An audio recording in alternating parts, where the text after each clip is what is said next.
बिस्मिल्लाहिर्रहमानिर्रहीम। आज की वीडियो को जो है आज आपने मुकम्मल देखना है एंड तक, क्योंकि इसके आखिर में हम आपसे पाकिस्तानी मीडिया की उस मुनाफिकत से भी जो है ना पर्दा उठाएंगे जो आजकल जो है पाकिस्तानी मीडिया कर रहा है, और जो इश्यूज़ हैं उनको वो नहीं दिखा रहा और सिर्फ पाकिस्तान की जो है जो एक किस्म की जो गवर्नमेंट है उसका पॉइंट ऑफ व्यू जो है ना बहुत ज़्यादा पेश किया जा रहा है। उस मुतल्लिक़ भी बात करेंगे, लिहाजा वीडियो को एंड तक ज़रूर देखिएगा। और कुछ अहम खबरें भी हैं जो आपसे शेयर करनी है, लिहाजा वीडियो शुरू करने से पहले छोटी सी दरख्वास्त की वीडियो को लाइक और चैनल को सब्सक्राइब करना ना भूलें। चलते हैं आज की खबरों की जानिब। तहरीक इंसाफ के बानी इमरान खान का अडियाला जेल से ताज़ा तरीन बयान सामने आ गया। अडियाला जेल में साफियों से गुफ्तगू करते हुए इमरान खान का कहना था कि हमारे दो मुतालबात हैं, हमारे सियासी कैदियों की रिहाई और 9 मई और 26 नवंबर के वाक़यात की शफाफ तहकीकात के लिए जुडिशल कमीशन का क़याम। अगर हुकूमत इतवार के रोज़ तक इन मुतालबात पर अमल दरामद नहीं करती तो सिविल नाफरमानी की तहरीक के पहले मरहले में तरसीलात ज़र के बाईकाट का आगाज़ कर दिया जाएगा। हम इस सिलसिले में बैरून मुल्क पाकिस्तानियों से अपील करेंगे कि पाकिस्तान के हालात आपके सामने हैं। मुल्क में जमहूरियत, अदलिया और मीडिया का गला घोंट दिया गया है। हर तरफ जबर फस्तायत का दौर जो है जारी है, लिहाजा तरसीलात ज़र का बाईकाट का आगाज़ करें। 26 नवंबर और 8 फरवरी को जिस तरह तहरीक इंसाफ के कारकुनान ने जवामर्दी के साथ जबर का मुकाबला किया, इसकी दुनिया में कोई मिसाल नहीं मिलती। 1971 में अवामी लीग के बाद PTI दूसरी जमात है जिसे इस किस्म की रियासती जबर का सामना करना पड़ा, लेकिन इसके बावजूद इलेक्शन में तारीखी जीत हासिल करके और 26 नवंबर तक मुसलसल जद्दोजहद रख कर PTI ने तारीख रकम की है। 26 नवंबर को पाकिस्तान की तारीख का जो है स्याह तरीन जो है ना उन्होंने दिन करार दिया। इस दिन पुरअमन निहत्ते लोगों पर गोलियां चलाई गई हैं, लोगों को शहीद और ज़ख्मी किया गया। कई अफराद 3 हफ्ते तक गायब रहे और हमारे लोगों ने जमहूरियत के लिए कुर्बानियाँ दी। मैं अपनी पार्टी को हिदायत करता हूँ कि इन अफराद के लिए कौमी असम्बली में आवाज़ उठाएं। ये मुमकिन नहीं कि मुल्क में खून की होली खेली जाए और पार्लियामान मामूल के मुताबिक चलती रहे। मैं जब तक जिंदा हूँ इन अफराद के कत्लेआम की तहकीकात के लिए जद्दोजहद करता रहूँगा। जो लोग शहीद हुए हैं इनके लवाहिकीन सदमे में हैं। मैं खुद भी फायरिंग की खबर सुन के अज़ियत का शिकार रहा हूँ। ऐसा याहिया खान ने 25 मार्च 1971 में बंगाली अवाम के साथ किया था। मैं जब तक जिंदा हूँ 26 नवंबर के कत्लेआम को भूलने नहीं दूंगा। हमारी मुज़ाकरात की पेशकश का मजाक उड़ाया गया। हमने ये पेशकश मुल्क के वसीतर मफाद में की थी। हमारी मुज़ाकरात की पेशकश को हमारी कमज़ोरी ना समझा जाए। यह हुकूमत लोगों के वोटों से नहीं आई, बल्कि एक साजिश से बनी है, जिसकी वजह से अवाम इनसे बददिल है। मईशत और कारोबार तबाह हो चुका है और महंगाई अपने उरूज पर है। कारोबारी तबका अपना सरमाया बैरून मुल्क जो है वो ट्रांसफ़र कर रहा है। तो ये जो है इमरान खान साहब जो हैं, जो बानी तहरीक इंसाफ हैं, उन्होंने अडियाला जेल से अपना ताज़ा बयान जारी किया है। अब उन्होंने अल्टीमेटम दिया इतवार तक का, तो अब देखना ये है कि क्या जो गवर्नमेंट है वो इतवार तक उनके साथ कोई ऐसे बामायने मुज़ाकरात करती है जिससे वो जो एक सिविल नाफरमानी की जो तहरीक है वो जो है उसका कह रहे हैं कि वो शुरू करेंगे, जिसमें वो टैक्सेस वगैरह जो नहीं दिए जाते। तो अब हुकूमत के यानी जो है ना बौल अब हुकूमत के पास है कि वो अब क्या फ़ैसला करती है। पर हमारी जो है राय ये है कि इस पर थोड़ा सा जो तहरीक इंसाफ है उनको थोड़ा सा मज़ीद और सोचना चाहिए ये ऐसी तहरीक शुरू करने से पहले सिविल नाफरमानी की। अच्छा, अगली खबर। अमेरिका ने पाकिस्तान की 4 कंपनियों पर पाबंदी लगाने का ऐलान कर दिया। ज़राए के मुताबिक ये पाबंदियां पाकिस्तान के बैलिस्टिक मिसाइल प्रोग्राम में मुबैना ताउन के इल्ज़ाम पर लगाई गई हैं। अमरीकी महकमा खारजा का कहना है कि मज़कूरा कंपनियों पर पाबंदी आलात के हुसूल में सहूलत फराम करने की वजह से लगाई गई हैं। इन पाबंदियों का मकसद हथियारों के फैलाव को रोकना। ज़रा गौर से सुनिए, इन पाबंदियों का मकसद हथियारों के फैलाव को रोकना। अमरीकी इक़दाम बड़े पैमाने पर तबाही फैलाने वाले हथियारों के खिलाफ हैं। ये कौन, यानी ये जो हथियारों पर, यानी सिर्फ मिसाइल की बात हो रही है अभी, बैलिस्टिक मिसाइल की, जो यानी लंबे रेंज के होते हैं। और कह कौन रहा है? अमेरिका। वो अमेरिका जिसने सबसे पहले दुनिया में एटम बम का तजुर्बा किया। ना सिर्फ एटम बम का तजुर्बा किया बल्कि इसको बनाने के बाद इस पर जो है ना प्रैक्टिकल भी किया और जापान पे जो है ना इसको इस्तेमाल किया, और लाखों लोग जो है ना उससे मारे गए। बेकसूर लोग जो फौजी नहीं थे, आम लोग थे, लाखों लोग इस जो है ना इस हमले में मारे गए। तो अमेरिका ने ये जो है ना कारनामा अंजाम दिया था। और आज वही अमेरिका दूसरे मुल्कों को, पाकिस्तान समेत जिसको भी दर्श दे रहा है कि जो है ना आप बैलिस्टिक मिसाइल की जो है ना रेंज कुछ ज़्यादा कर रहे हैं और हम जो है ना ये फैलाव की जो है ना रोकथाम की, ताकि जो है ना इस तरीके से जो है ना अदम फैलाव हम चाहते हैं तो दुनिया में जो है ना ऐसे मौलिक हथियार जो है ना नहीं बनने चाहिए। तो दर्श कौन दे रहा है? अमेरिका, जिसने ये बनाया और चलाया भी और लाखों लोग मारे भी। और अभी तक जो है यानी जिस मुल्क ने ये कारनामा अंजाम दिया उसका बज़ाहिर आके इसने अफसोस तो इन्होंने जो है ना किया, लेकिन माफ़ी नहीं मांगी आज तक पूरी दुनिया से कि हमने ये जो है ना सबसे जो है ना बड़ा ब्लंडर किया था। ये उस वक्त जो भी हालात रहे, मैं उस जंग अजीम वाले मामले की तफसीलात में नहीं जाना चाहता, जो भी हालात रहे, लेकिन ये तजुर्बा आपने किया था, ये मौलिक हथियार आपने बनाया था और आज आप ही दर्ज दे रहे हैं। और सिंपल सी बात, चले कोई इस चीज़ पे वो माने या ना माने कि जैसे वो कह रहे हैं कि एटमी जो है ना हथियारों का अदम फैलाव की बात हो रही है ना, तो इस पर जो है ना भले पाकिस्तान का कोई भी मौक़िफ़ हो, लेकिन मैं अपना एक मौक़िफ़ पेश करना चाहता हूँ कि भाई मैं कम से कम जो अमेरिका ने बयान दिया, चलो मैं आपके साथ देता हूँ इस मसले पे कि भाई एटमी मिसाइल छोड़े, इस बात को छोड़े, मैं एटमी हथियारों के भी खिलाफ बात करता हूँ, ठीक है ना। जब आप कह रहे हैं ना कि भाई हम इसके जो है ना फैलाव के खिलाफ हैं, ठीक है, हम आपकी बात मानते हैं, फैलाव के खिलाफ हैं। पाकिस्तान को भी जो है ना, जो पाकिस्तान है, इंडिया है, जिस मुल्क, इसराइल हो गया, जिस मुल्क के वह एटमी हथियार है वो सबसे आप जो ख़त्म करें, अमेरिका खुद भी ख़त्म करे। ऐसा नहीं हो सकता कि अमेरिका जो है ना बहादुर खुद अपने जो है ना इस मुल्क में अपने जो है ना एटमी हथियार रखे और पूरी दुनिया को बोले ख़त्म कर दे। ये कौन सा इंसाफ का तकाजा है? ये कौन सा जो है ना इंसाफ की बात है कि जो ना बाकी लोग मुल्कों को कहा जा रहा है कि आप ख़त्म कर दें और हम रखेंगे? ये तो मुनाफकत है। और दूसरी बात, यानी फिर अगर इस चीज़ को देखा जाए तो मैंने आपको जैसे हिस्ट्री बताई है कि बनाया जो अमेरिका ने खुद और इस्तेमाल भी खुद किया, लाखों लोग खुद ने मारे, बाकी तो किसी मुल्क ने आज तक इतने इसको इस्तेमाल भी नहीं किया। और अभी भी आज अमेरिका दस्तबरदार होने के लिए तैयार है। अपने जो उसने एटम बम बनाए हुए और मिसाइल जो उसके इतने रेंज के, क्या उससे दस्तबरदार होने के लिए तैयार है? खुद तैयार नहीं है। दूसरों को जो है ना जनाब आके जो है ना वो बने हुए कि आप ये ना बनाएं तो आप इतनी लंबी रेंज के मिसाइल ना बनाएं। तो ये सूरत हाल है। इसको फिर मैं इस तरीके से जो है ना इसकी वजाहत करूँगा जैसे शैतान जो है ना वो आपको नेकी का दर्स दे रहा हो, बस इस पर यही कहा जा सकता है। अच्छा, अगली खबर मुस्लिम लीग नून की। अच्छा, ये बड़ी इंपॉर्टेंट खबर है और इसको मैं ज़रा जो है ना ये बोलूँगा कि जो पंजाब की आवाम है, ये उनके लिए मैं इनको खुशखबरी समझूंगा, क्योंकि जिस तरीके की आवाम है ना, जिस तरीके का उनका रिएक्शन है, वो उससे मैं भी काफ़ी जो है वो काफ़ी मायूस हूँ आवाम की रिएक्शन से। तो हुकूमत तो फिर ऐसे ही होगी। अब पंजाब की जो आवाम है वो ज़रा इस खबर को सुने और अपने जो है ना शायद उनके 14 तबक रोशन हो जाए और शायद उनको कुछ अक्ल आ जाए। मुस्लिम लीग नून की पंजाब हुकूमत का जो है बड़ा कारनामा सामने आ गया। अरकान पंजाब असम्बली की तनख्वाहों में इजाफे का बिल मंजूर कर लिया है जनाब ने, ठीक है जनाब, पंजाब हुकूमत की बात हो रही है। अब इसको तफसील को ज़रा गौर से सुनिएगा और जितने भी जो पंजाब की जो आवाम है, और इसके बाद भी अगर उनके अंदर जो है ना थोड़ी सी भी शर्म बाकी, यानी शर्म मैं यही बोलूँगा उनको शर्म आनी चाहिए।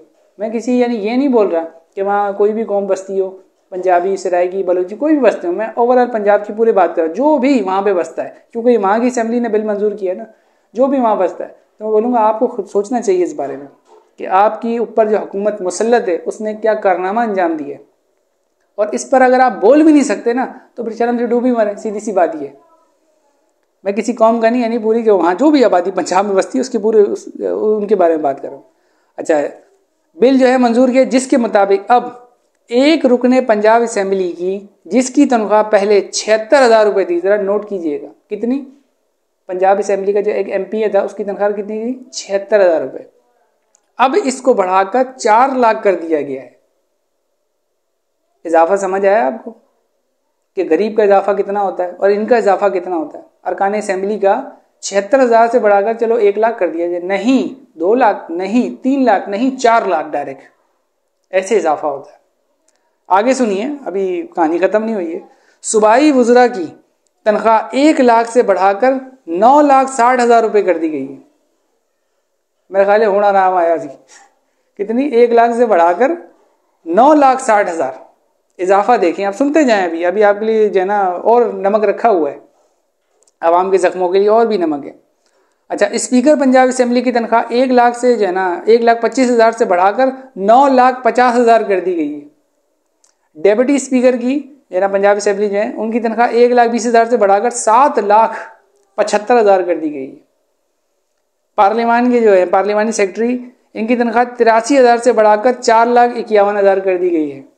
जबकि स्पेशल असिस्टेंट की तनख्वाह 1 लाख से बढ़ाकर 6,65,000 रुपये कर दी गई है। एडवाइज़र की जो वो है, एडवाइजर्स की बात हो रही है, एडवाइज़र की तनख्वाह 1 लाख से बढ़ाकर 6,65,000 रुपये कर दी गई है। इतना तो ये लोग बजट में सरकारी जो होते हैं लोग, जो सरकारी जो होंगे नौकरियां जो कर रहे हैं, उनका भी जो ना बजट में इजाफा नहीं करते तनख्वाहों में, और ये अपनी तनख्वाहों में कितना कितना इजाफा कर रहे हैं, इसकी तो मैं आपको मिसाल भी नहीं दे सकता। बस मैं फिर वही जो मैंने शुरू में कहा कि अफसोस ही किया जा सकता है कि जो पंजाब की जो आवाम है वो इस चीज़ को देख ले और अपनी आंखें खोल ले कि अभी तो इनका जो मैंडेट है पंजाब हुकूमत का, उस पर सवाल है, क्वेश्चन मार्क है।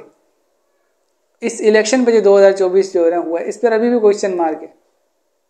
और उस मैंडेट के साथ इनके ये कारनामे, तो सोचें कि अगर इनके पास वाकई में अक्सरियत होती और इनके पास वाकई में असली मैंडेट होता तो ये क्या करते आप लोगों के साथ। और अगर अभी भी जो वहाँ के जो रहने वाले हैं पंजाब के हमारे बहन भाई, उनको अभी भी ये खबर सुन के भी अकल नहीं आई ना, तो फिर इनकी अकल और सोच पर मातम ही किया जा सकता है।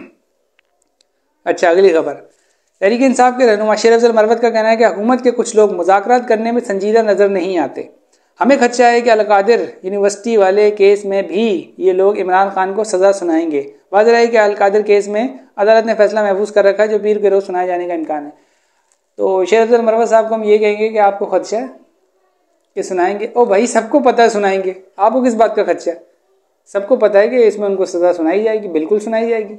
जब इद्दत निकाह केस जो है उसमें जब उनको सज़ा हो गई, आपके जो लीडर हैं इमरान खान साहब, तो आपको ये कहाँ से जो है ना खदशा पैदा हो गया कि आपको इसमें बचत हो जाएगी, इसमें भी आपको लाजमी सज़ा सुनाई जाएगी। और अब जो है मिसाल के तौर पे अब अदलिया में जिस तरीके से जो चेंजिंग्स आई हैं, 18वीं वो जो तरमीम की गई, 26वीं तरमीम, और अदालतों को जो बेड़ा गर्क करने की जो है ना कोशिश की गई है इस 26वीं तरमीम के बाद, तो फिर तो आप भूल ही जाएँ कि आपको अब इसके ऊपर आप जब अपीलें करेंगे तो शायद आपको वहाँ से जो है ना कुछ इंसाफ वगैरह या ऐसा कुछ मिल जाए। तो शेर अफजल मरवत साहब के लिए तो हमारा यही है कि वो जो सोच रहे हैं, और जो मुज़ाकरात की उन्होंने बात की कि हुकूमत मुज़ाकरात में संजीदा नज़र नहीं आती, तो वो क्यों संजीदा होगी? आप यानी ये तहरीक इंसाफ के लोग भी जो है ना, उन पर भी मुझे कभी कभी जो है ना हंसी आती है कि बोलने के मुज़ाकरात के लिए संजीदा नहीं। ओ भाई, अगर वो संजीदा होते तो जब आप 26 नवंबर को धरना लेकर गए थे तो आपसे बात करते ना, आपको डंडे सोटे तो नहीं मारते ना, और बकौल आपके ये आप पे गोलियां भी चली, तो ये तो आपके साथ नहीं करते ना वो। तो ये सब आपके साथ किया ना उन्होंने, तो ये मुज़ाकरात के लिए किया था। यानी जब आप आए हैं उस वक्त बारगेन होती है, जब आप भी एक फोर्स के साथ आ रहे थे, ताकत के, आवाम की ताकत के साथ आप जो आ रहे थे पब्लिक को लेकर, बात उस वक्त होती थी ना। अभी कौन सा उन पर दबाव जो आपसे जो है ना वो बात कर लेंगे। तो ये भी उनकी है ना शेर अफजल मरवत साहब की अजीब ही बात है। वो कभी संजीदा, अरे वो किसी और मामले में संजीदा नहीं है तो इस मामले में क्या संजीदा होगी? तो शेर अफजल मरवत साहब की यानी इस बात पर मेरे को हंसी आ गई। अच्छा, लास्ट में मैं जो है मीडिया पाकिस्तान का जो है उसके मुतालिक जो है मुझे जो अपनी बात करनी थी वो आपके सामने रखूँ कि देखें, हमने भी जो आज आपको खबरें सुनाई, इसमें आपने देखा होगा कि हमने क्या डिस्कस किया, सियासत, सियासत और सियासत। हालांकि पाकिस्तान के और भी इशू हैं। जो सबसे बड़ा इस वक्त पाकिस्तान का इशू है वो है महंगाई, जिसमें आवाम पिस भी रही है, मर भी रही है, लोग खुदकुशियाँ कर रहे हैं इस वक्त। लोगों ने स्कूलों से अपने बच्चे उठा लिए हैं और फिर भी जो उनकी जो तनख्वाहें हैं उनसे वो खाना पूरा नहीं कर पा रहे। ये सूरत हाल है। इतनी ख़तरनाक सूरत हाल होने के बावजूद भी अगर आप पाकिस्तान का मीडिया उठा के देखें तो ये महंगाई पर आपको जो है ना आपको ये बोलता हुआ नज़र नहीं आएगा। इसलिए जो मैं अभी लास्ट में जो गुफ्तगू करने वाला हूँ वो आपने ज़रा थोड़ा सा गौर से सुननी है कि आपने अब करना क्या है। आप में से सबके पास मोबाइल तो मौजूद है ना, आप जब भी आपको टाइम मिलता है आप खबरें देखते हैं, यूट्यूब वगैरह भी इस्तेमाल करते हैं। तो आपने बस करना ये है, जैसे हम आपको ऑफ़र करते हैं ना, हम आपको बोलते हैं कि हमारी, और जितने भी यूट्यूबर्स हैं जो भी चैनल चलाते हैं वो कहते हैं कि भाई हमारा जो है ना ये वीडियो को लाइक करें, चैनल को सब्सक्राइब करें। तो आपने बस इसका ऑपोजिट करना है कि आप किसी भी किस्म की पाकिस्तानी जो मीडिया है, जो पाकिस्तानी जो मेन स्ट्रीम मीडिया है उसकी जो खबर देखते हैं, सिर्फ पाकिस्तानी चैनल्स की बात कर रहा हूँ, जो मेन स्ट्रीम मीडिया है उसकी बात कर रहा हूँ, बाकी किसी की बात नहीं कर रहा, क्योंकि वो आपके जो महंगाई का मसला है उसको हाईलाइट नहीं कर रहा। और एक आम आदमी का जीना इस वक्त पाकिस्तान के अंदर जो है ना मुश्किल हो गया है, उसको अपने बच्चों को खिलाना जो है ना उसके लिए मुसीबत बनता जा रहा है। और ये मीडिया सिर्फ वो लाइन ले रहा है जो हुकूमत की लाइन है, और बस इसके अलावा ये कोई डिस्कस नहीं कर। महंगाई पे तो जैसे इसने कोई सत्तू पी के सो गया ये मीडिया, तो इससे हमारा जो है ना बड़ा इख्तलाफ है। तो आपने करना ये है कि जब भी आप कोई यूट्यूब पे वीडियोस देखें जिसमें कोई भी पाकिस्तान का चैनल है, मैं किसी का नाम नहीं लेना चाहता, जो भी पाकिस्तान के मेन मीडिया के चैनल है, तो चाहे वो वीडियो आप किसी भी जमात से ताल्लुक़ रखते हो, चाहे वो वीडियो आपको पसंद आए या ना पसंद आए, दोनों सूरतों में नीचे जो लाइक और डिसलाइक का बटन है ना, वहाँ आपने सिर्फ डिसलाइक का बटन जो है ना यूज़ करना है, लाइक का नहीं करना। आप अपना ये एहतजाज रिकॉर्ड करवाएं, ये आपके लिए ज़रूरी है, क्योंकि अगर ये भी नहीं करवा सकते ना तो फिर मैं तो फिर इस कौम को मुर्दा कौम ही बोलूँगा कि आप फिर कुछ नहीं कर सकते, फिर आप घर में बैठें और मरते रहें इस महंगाई से और दीगर चीज़ों से, फिर आप कुछ भी नहीं कर सकते। तो पहला आप ये काम करें कि जो भी वीडियो देखें किसी भी ऐप पर जहाँ लाइक डिसलाइक का जो भी ऑप्शन दिया हो, वहाँ मैं आपको वही बता रहा हूँ कि अगर आपके चैनल पे जो भी सियासी जमात का जो उनके लिए अच्छी खबर भी है उस पर जो आ रही है चैनल के ऊपर जो आप देख रहे हैं और आपका दिल कर रहा है कि इसको लाइक करूँ, वहाँ पे भी आपने डिसलाइक करना है, क्योंकि ये आपने पाकिस्तानी मीडिया को बताना है डिसलाइक करके कि आप हमारे साथ पाकिस्तानी कौम के साथ क्या नाइंसाफ़ी कर रहे हैं। और दूसरी बात, आप कब तक मजलूम बनते फिरेंगे?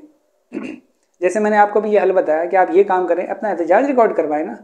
आप बाहर नहीं निकल सकते, ठीक है, आप बोलते हैं बाहर निकलते हैं तो एहतजाज को मुश्किल बना दिया गया है और दीगर मामलात हो गए हैं, आजकल पर्चे कट जाते हैं, हम अपना काम देखें, दिहाड़ियाँ लगाएं या जो है ना पुलिस जो है ना थानों में जाके जो है ना कैद हो जाएं, अदालतों में जाके अपने जो है ना केसेस चल देखते रहे मामला, तो ठीक है आपकी मजबूरी है, लेकिन आप ये काम तो कर सकते हैं ना। ये तो बड़ा आसान है कि आपकी जो पाकिस्तानी चैनल से जो आपके पास वीडियो मौसूल हो रही है, चाहे आपको पसंद हो या ना पसंद हो, लेकिन आपने बटन ज़रूर और जिम्मेदारी के साथ आपने डिसलाइक का बटन ज़रूर दबाना है ताकि एहतजाज रिकॉर्ड हो। और इसके अलावा भी जो भी मनफी अपना तासुर दे सकते हैं, इखलाक के दायरे में रहकर कमेंट्स भी कर सकते हैं, तो वो भी लाजमी करें और महंगाई के ऊपर आवाज़ उठाएं। तो एक तो ये काम करें। दूसरा ये कि आपके पास मोबाइल है तो आप अक्सर मैं देखता हूँ लोग गली मोहल्ले में बैठे होते हैं, चाय के होटलों में बैठे होते हैं और महंगाई के खिलाफ बात कर रहे होते हैं, यार तबाह हो गए, गुजारा मुश्किल हो गया है, खाने पीने का बड़ा मसला हो रहा है, ये हो रहा है वो हो रहा है। तो आप ये बात जो है गवर्नमेंट में क्यों नहीं कर सकते, गवर्नमेंट को क्यों नहीं कर सकते? आपके पास मोबाइल है ना, आप करें अपनी एक वीडियो छोटी सी जो है ना शूट करें, जैसे हम भी तो कर रहे हैं ना, हम भी तो बात कर रहे हैं ना। आप ऐसे अपनी वीडियो शूट करें, उसमें आप जो भी कहना चाहते हैं इखलाक और कानून के दायरे में रहकर आप अपनी बात रखें और बताएं। अगर कुछ भी आपको बोलना नहीं आता तो आपको जो चीज़ों के रेट है, सब्जियों के, आटे के, चीनी के, वही रेट आप जो है ना बताएं हर हफ्ते। और पोल खोलें इस हुकूमत का जो आपके सरों पे बैठी हुई है, जो कहती है महंगाई कम हो गई। मैंने आपको सिर्फ बताया था ना, सिर्फ जो कुकिंग ऑयल है और वो भी घटिया क्वालिटी का, मैं किसी ब्रांडेड की बात नहीं कर रहा हूँ, जो लोकल जो होता है वो इस वक्त 500 रुपये किलो चल रहा है। ये सूरत हाल है। तो आप कुछ नहीं कर सकते अगर आपको बोलना नहीं आता या आपसे कोई इस तरीके के आप जो है ना स्पीकिंग पावर नहीं है, तो आप ये काम करें, बस 2 काम करें। एक, डिसलाइक का ऑप्शन जो है ना ज़रूर इस्तेमाल करें इनके लिए, कोई भी इनकी वीडियोस देखें। और दूसरा कि आपके पास अगर आपको कुछ समझ नहीं आ रहा है कि भाई मैंने क्या बोलना है, तो वही बात जो आप गलियों में बैठ के, दोस्तों यारों में बैठ के, अपनी महफिलों में बैठ के करते हैं कि महंगाई इतनी हो गई, जो भी आपको लगता है, जो भी आपके साथ नाइंसाफ़ी हो रही है, उसका एक आप वीडियो बनाएं, इखलाक और कानून के दायरे में रहकर आप उसको सोशल मीडिया पर इस्तेमाल करें ताकि पता चले इस कौम को, अब यानी बाकी लोग भी देखें और एक अवेयरनेस फैले कि आप इस तरीके से भी अपना एहतजाज रिकॉर्ड करवा सकते हैं। सिर्फ ये नहीं, इसको ये ना समझें कि मीडिया ही आएगा माइक लेकर और उधर ही बात करेंगे तो ही आपकी बात सुनी जाएगी। नहीं, ये सोशल मीडिया का दौर है। इस दौर में अगर आप इसको इस तरीके से इस्तेमाल नहीं कर सकते तो फिर मैं बोलूँगा आपको फिर पत्थर के दौर में जाके रहना चाहिए, फिर आप कुछ भी नहीं कर सकते। और मैं आपसे कोई ये नहीं, यानी जो आपसे अभी जो मैंने आपको बात बताई है, इसके लिए कोई तजुर्बे की भी ज़रूरत नहीं है, कोई बहुत ज़्यादा इल्म की भी ज़रूरत नहीं है। ये डिसलाइक करना ये तो एक आम कॉमन सी बात है। आप लोग बैठ के टिकटॉक और दीगर चीज़ों पे जो है ना स्क्रॉलिंग करते रहते हैं और जो है ना अपना टाइम बर्बाद करते हैं, तो आप ये 2 काम कर लें। और इस जो है ना जो मेरा ये पैगाम है, ये चाहें तो आप इस वीडियो को शेयर कर लें या चाहें तो अपने तरीके से इस पैगाम को रिकॉर्ड करवा के वो कर लें, जैसे भी आपको मुनासिब लगे। लेकिन ये काम जो है आप ज़रूर करें, इससे आपको वाकई में रिजल्ट मिलेगा। ये मुझे इस मामले पे पूरा भरोसा है, क्योंकि मैंने ये जो अब तक जो ऑब्ज़र्व किया है कि सोशल मीडिया की ताकत जो है वो इस वक्त बहुत ज़्यादा है पूरी दुनिया में, सिर्फ पाकिस्तान की बात नहीं कर रहा हूँ। तो लिहाजा अपने इस, जब आपके हर तरीके से मीडिया एक किस्म का आपको दिखा नहीं रहा है, तो आप इसको इस्तेमाल करें और अपना एहतजाज रिकॉर्ड करें। बाद मिलते हैं अगली नेक्स्ट वीडियो में। तब तक के लिए अल्लाह हाफ़िज़। पाकिस्तान जिंदाबाद।